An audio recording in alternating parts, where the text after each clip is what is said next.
What's up everyone? Welcome to the video. Today we're going to take a look at how to get a 2024 Cadillac XT4 unlocked, opened, and started if the key fob dies. So I've taken the battery out of this key fob to demonstrate.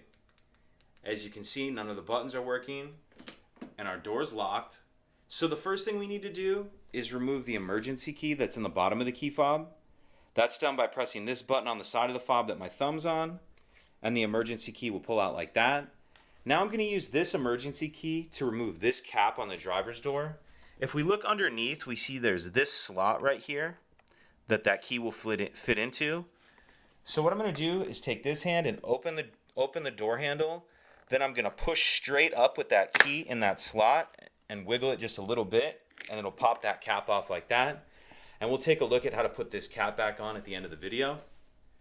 Now what I'm going to do is use the emergency key to unlock the door. And now's a good time to go ahead and throw your emergency key back in the key fob just so we don't lose it.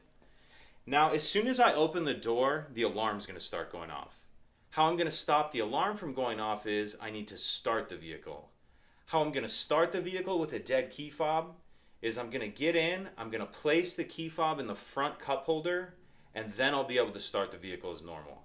I'm going to show all this to you. I'm just going to be going kind of quickly and the alarm's going to be loud. All right, let's go ahead and open it.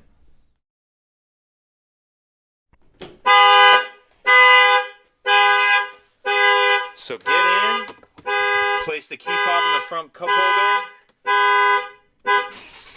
and then you can start the vehicle.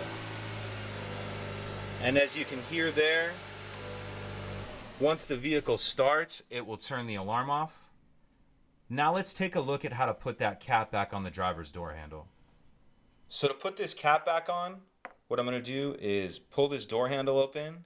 Then I'm going to start the right hand side on first, the side without this tab. So kind of hook that right hand side on like that, and then just push it on, and that's it. So that's how you can get your vehicle unlocked, opened, and started, and then drive it with a dead key fob. The only other thing you'll want to do is replace the battery in your key fob as soon as you can. And I'll put a link in the description box of this video on how to change the key fob battery if you're unfamiliar. If you have any other questions, please let me know. If you could take a second to like and subscribe, it helps us out, and I'd appreciate it. Thank you.